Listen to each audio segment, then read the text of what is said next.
Arr, Pirate fans, it's time to find out the state of the ship of your defending champions for the 2022 season with your hosts, Johnny Wilbur and Jake Ignaszewski. And now, brought to you by Resonate, it's the state of the ship.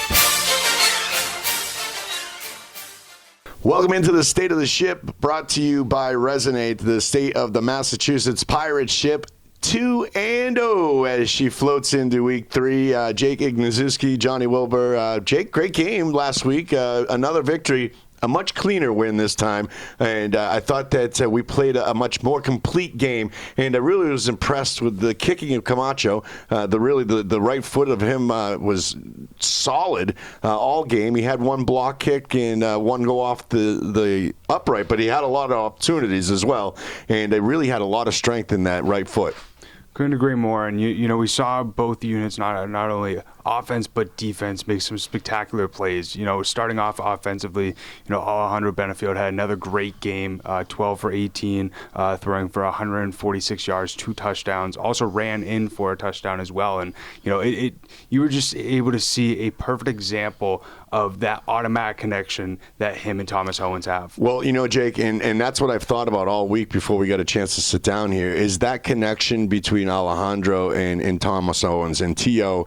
really got involved in this game, and he needed to, and it really showed. And I felt like I was watching the championship team of last year when T.O. and Alejandro were playing together, and we just had a chance to talk with Alejandro behind the scenes over here, and he feels that way. He knows that connection of timing with T.O. and how excited T.O. is to get the ball. When he's got the ball in his hands, magic happens, and the kid is elusive, and he's really got great pair of hands, and he only got, like, I think 3 targets in the first game. T.O. Redding was really the target of that game, and I thought that this time, this game really brought T.O. Owens, Thomas Owens, out of his shell.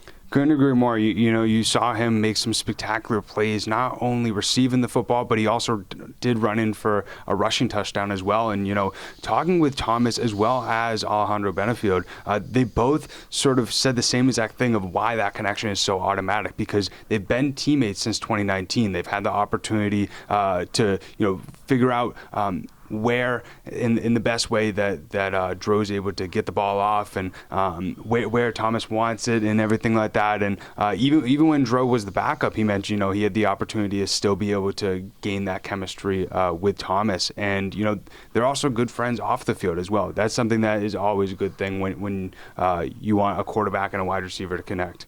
Offensively, the Pirates played pretty well. They had a lot of connections, a lot of complete passes. Dro played real well. Had 7 carries for like 28 yards, and those were big 28 yards. He was able to really, you know, a couple of good runs, 5-6 yards, first downs. Obviously, very important first downs. But did he get a touchdown as well? Yeah, he did. Because I was able to call out the name for the first time this year, and I love calling Alejandro when he gets a score, because he gets excited about it too. And, you know, these guys, for the first time, I know we've only seen 2 games, but this was so much more of a complete game offensively. I think they got to still work. Marquise, you know, he's finding his groove. He got a few more extra yards this week, a couple extra carries, but we really haven't seen him explode out of the backfield yet. I don't think he's had a touchdown yet. He really needs to, try and maybe this week against Bismarck get that first touchdown. Yeah, we saw Martez Carter. He did get some nice long runs. What's nice is that we saw him feel a little bit more comfortable now that he does have actual offensive linemen blocking for him. Because I don't know if you remember against Frisco, Chaz Wright got injured, and they had to slot in defensive lineman Jemias Pittman. And so now that he had Larry Williams slotted in there, who's actually an offensive lineman, it gave him a lot more holes, as well as it obviously made him a lot more comfortable to be able to, you know, run as freely as he was able to. We saw him be a little bit more efficient, like John mentioned, 8 attempts over 66 yards. But I believe that in Bismarck we'll most likely see the backup running back Corey Delphine get the opportunity. He's somebody who hasn't really played since his Achilles injury back in college. So it's going to be really cool to see him bring out that firepower, that motivation to be back on a football field. And you know, I think he's going to be able to show what he can do for the Pirates offense on Sunday. Before we get to Bismarck, let's talk about defense because, again, as the number one defense in the league, really, they came out and shined against against Quad City this week. Yeah, you know, it was nice also to see some of the new guys really show what they can do, like Claudel Lewis as well as Theo Majet. You know, both of them were able to get to the quarterback, get some sacks as well. Sure. We saw 3 total sacks. We saw Corey and Ballard as well. One of my favorites to call out. Exactly. We saw Corey and Ballard and Deshaun Downey. They both got half sacks, and then, as I mentioned, Lewis and Majet both got full sacks. But another person who we saw really come up big is Deshaun Downey as well. You know, there was a few plays where the Quad City offense was right on the cusp of scoring, right in the red zone, and Chucky Williams as well as Deshaun Downey found a way to stuff them multiple times. Definitely Chucky Williams and Deshaun. There was a 3rd and goal and a 4th and goal, and they made the stop right there twice, and that was very, very impressive. The defense has always impressed me with the Pirates, and it continues to impress me as they continue to get better and better, and that's the more complete game, and you were able to see that on the scoreboard this week as well. Very true, and you know we also saw Arian Maxi Penn get his 2nd interception of the season, and I think that's what we saw compared to the first game is that Pirates defense made the Quad City quarterback very uncomfortable. They forced the first quarterback out, and they had to go to the backup, who was a little more elusive out of the pocket. He had more of a running game behind him, but still the defense was able to shut them down. Very true, and that's something that I was most impressed with. And it, like, as you mentioned, you said it perfectly. It was much more of a complete game. But they're really going to have to do that this upcoming Sunday against the 2-1 Bismarck Bucks. They're going against a team that is right now 4th in defense, 3rd in offense. So they're going to be going up against a good squad. You hang a lot with the team during the week, and you do a lot of the practice videos and a lot of things with the team. Have you noticed anything different with the team as they prepare for Sunday games 2 weeks in a row? That's kind of unusual. They're very used to playing on Saturday nights. I haven't seen anything too different, quite honestly. Like, I just went to practice today, and we still saw a lot of that great personality, a lot of that motivation to continue this stretch of improving to 3-0. I think the one thing that the guys are most excited for is to get that road game under their belt. As we saw last season, the Pirates were 6-1 on the road, so they did have some good success. But then they're also going to have a road game against Green Bay, so back-to-back road games. So being able to get that first one under your belt will definitely make it easier going into the next week. This team is 2-0, but leading back to last year, I mean, they've won 12 in a row. How much does that weigh on the coaching staff, I guess, I wonder sometimes? And it's got to be in the back of your mind that you don't want to snap that streak. I agree. I think what's good is with Rayshawn Kaiser at the helm of the coaching staff. I think he does a really good job of keeping everybody motivated on week to week, not really focusing about the numbers, not really focusing about the leaderboard or anything like that. Some time and time again when I've had the opportunity to talk to him, he really just focuses on winning the next game and doing their best to be able to get in that win column each and every single game. Yeah, Bismarck, coached by a former coach of Kaiser's, and Kaiser played for him in China and also around the league as well. And now, how does that play into the strategy of the game? They obviously the two know each other very well.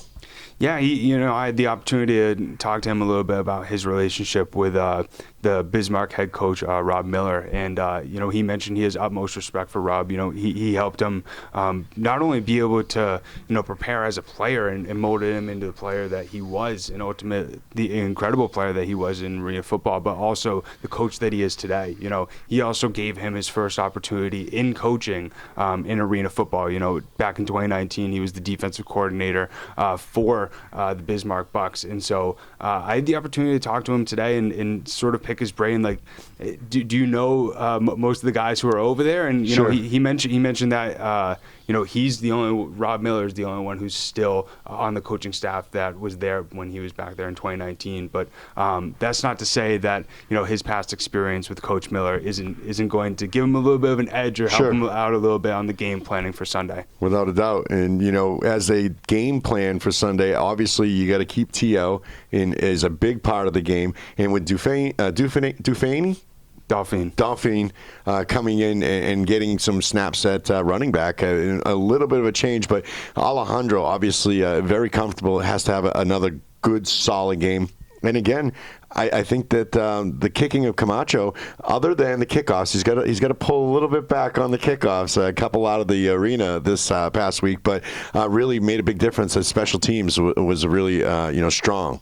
Very true, and we saw even on some of the run backs, the Pirates did a really good job of making sure that those receivers weren't able to get too far down the field. And something, looking at, the Bucks quarterback, Drew Campbell, he's somebody who runs a lot. He's the leading rusher for the Bucks, leading them with 98 yards. And, I think with this brick wall that the Pirates have on their defensive front, I think that, is an advantage for them. And, we saw what they were able to do, shut down Curry and Moore, the running back for Quad City, who essentially scored 4 touchdowns the week prior. So I think that the defense is already had a little bit of a practice run this past week on some running quarterbacks or being able to stop the running back and make sure that they shut down the run completely. Yeah, I definitely think the keys to getting another victory and going 3-0 on the season this week is making sure that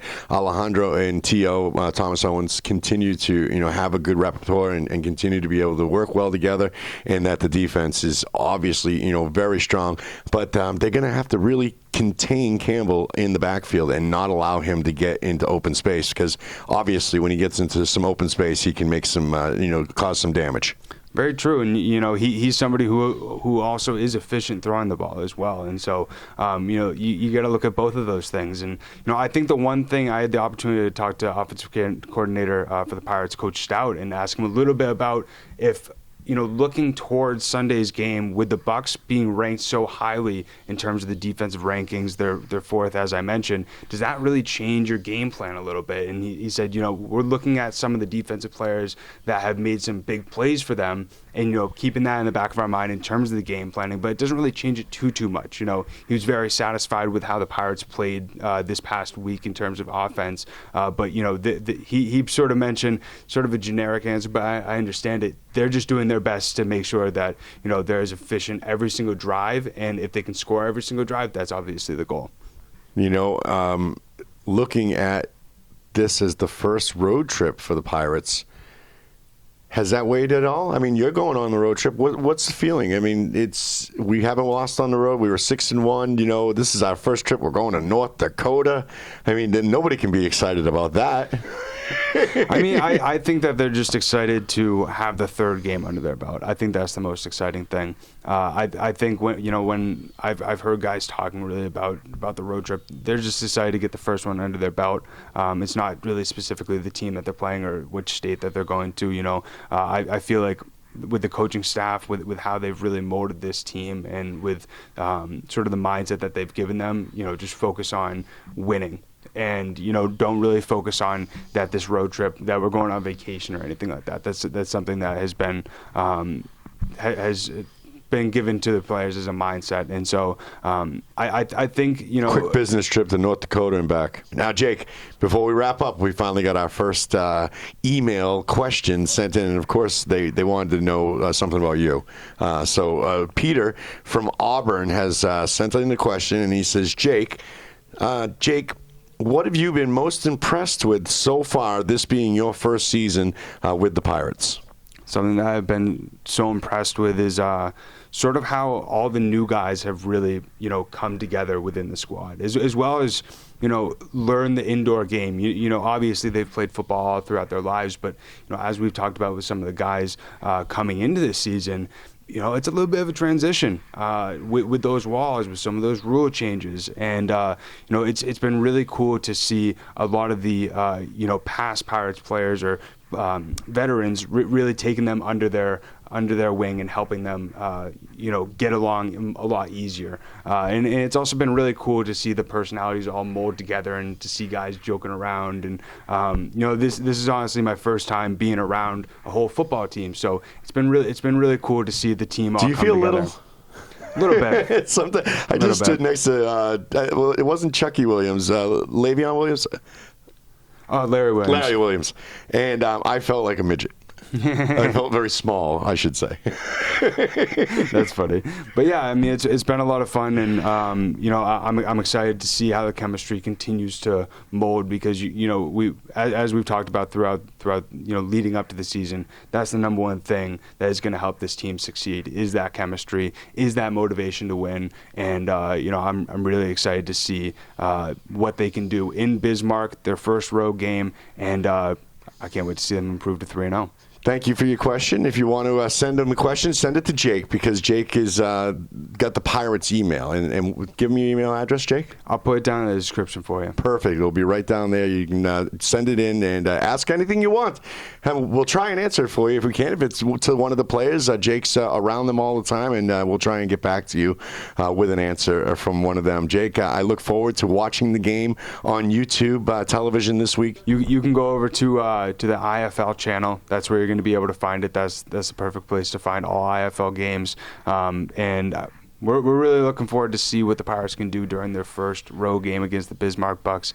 But we greatly appreciate everybody tuning in. As John mentioned, I'll put my email below. You can send me any questions that you want. We would love to hear anything that you guys are interested in with the team. But if you have not yet, make sure to subscribe either on YouTube. We post the video version over there or whatever audio platform that you're listening to because John and I are going to be here every single week. Keeping you updated on the Massachusetts Pirates and everything surrounding the team. So greatly appreciate everybody tuning in. We'll see you guys next week.